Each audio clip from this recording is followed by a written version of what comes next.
Tengo claro.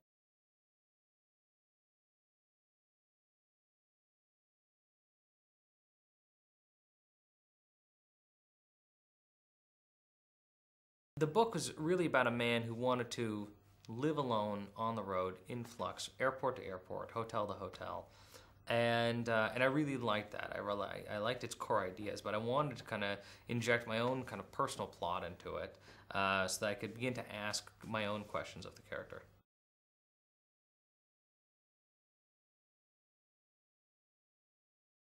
Up in the Air follows Ryan Bingham, who's played by George Clooney. He's a guy who fires people for a living, but is passionate about air miles. That's his real thing. He collects miles and lives his entire life on the road, living hotel to hotel, airport to airport, plane to plane.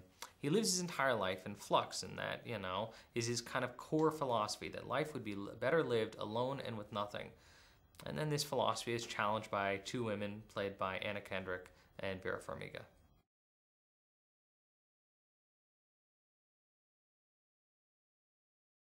When I first started writing, I thought, I dreamed that maybe George Clooney could play the role, but I would never assume that he would have. And it was only, 6 years later, having finished the screenplay, that I finally gave it to him. And it was a thrilling moment when he said yes.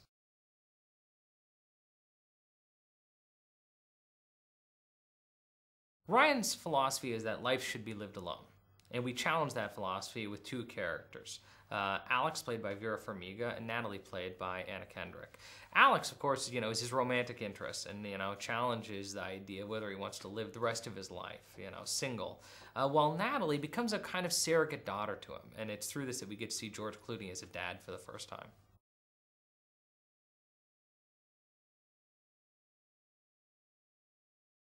When I first started writing this screenplay, the world was a different place. We were at the tail end of an economic boom, and I was writing a corporate satire, much like Thank You for Smoking. But once we got closer to shooting, I realized, we were in the midst of a recession, and I could not satirize this idea anymore. I wanted to pay tribute to the people who were losing their jobs and treat it as authentically as possible. So, while shooting in St. Louis and Detroit, I came up with the idea to bring in real people who had lost their jobs, to talk honestly about what it's like to be searching for purpose in the middle of your life, and also express how you actually react when you lose your job.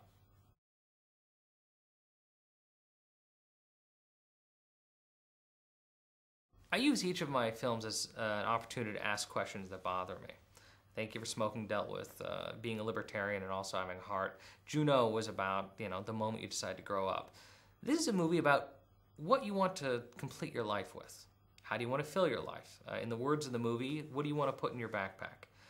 And over the last 6 years, I really grew up. I went from a single guy living in an apartment to, married with a kid, living in a house, and doing, what I love, directing movies.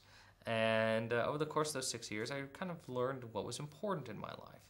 And it gave me an opportunity to ask those same questions to Ryan.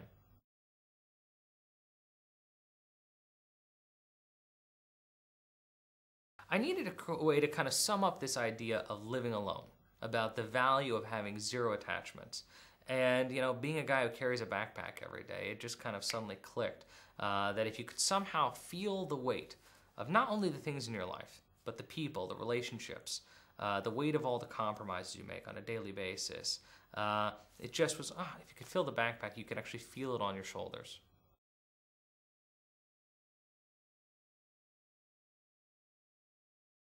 I travel a lot. I mean, as a director, when I'm promoting a movie, I could be in a new city every day.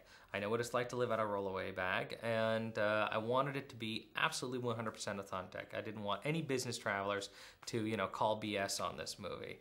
So I made sure the details were right, and I choreographed everything from the way that Ryan packs his bag to the way he goes through security.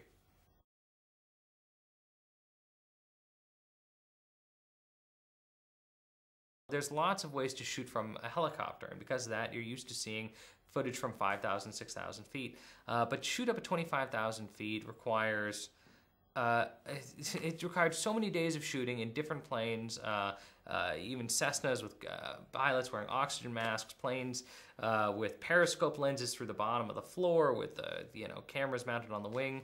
It was more complicated than I ever would have thought, but I'm very proud of the results. My title sequences have been done by a group called Shadowplay, who I met as a short filmmaker, and I just love their creativity. I really enjoy title sequences, and I think it's sad that they've gone by the wayside. But they come at each of my films with great ideas and really set the table for the movie.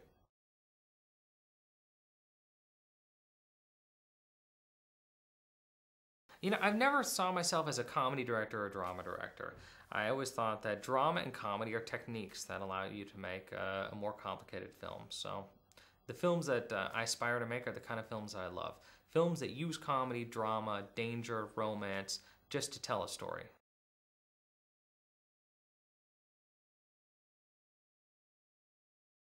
If I had 10 million air miles, what I would do? The truth is, you don't collect the miles to do anything with them. You collect them to collect them. So if I had 10 million air miles, I guess my proudest achievement would be having them and pointing it out to other people.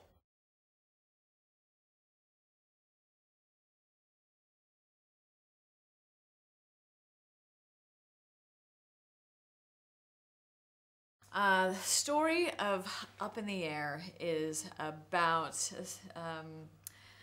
a man named Ryan, who's a corporate hatchet man who really spends all his time up in the air and believes in an unattachmentless existence.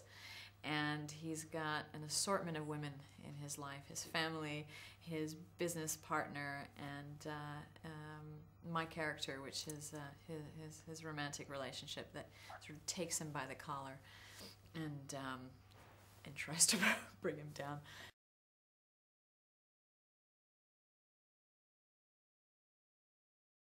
I'm assuming every single one of these characters is him.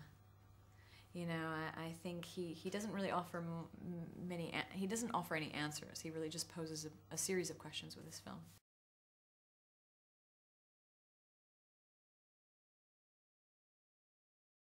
Very direct. He's very frank, very candid, doesn't mince words. He knows these people. He knows his characters, whom he loves so much. He's created them. He knows what's funny.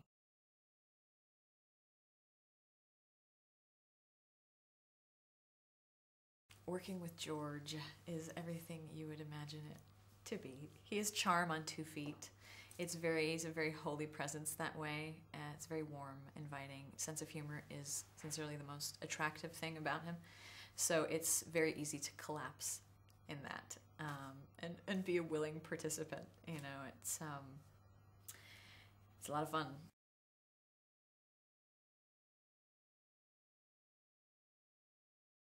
At first, I think the initial traction is the fact that they speak the same language of frequent flyer miles and bonus points. And she is as wham bam, thank you, kind sir, as fits into his idea and this existence of his, this unattachmentless existence, and that works well for them, and then it gets deep.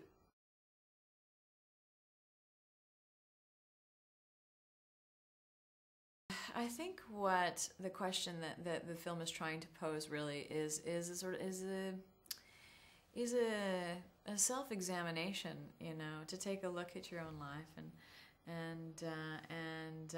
unzip that backpack and peer into its contents and see and determine what is it that that is worth keeping in there, and what needs to be taken out, that makes the journey heavier. And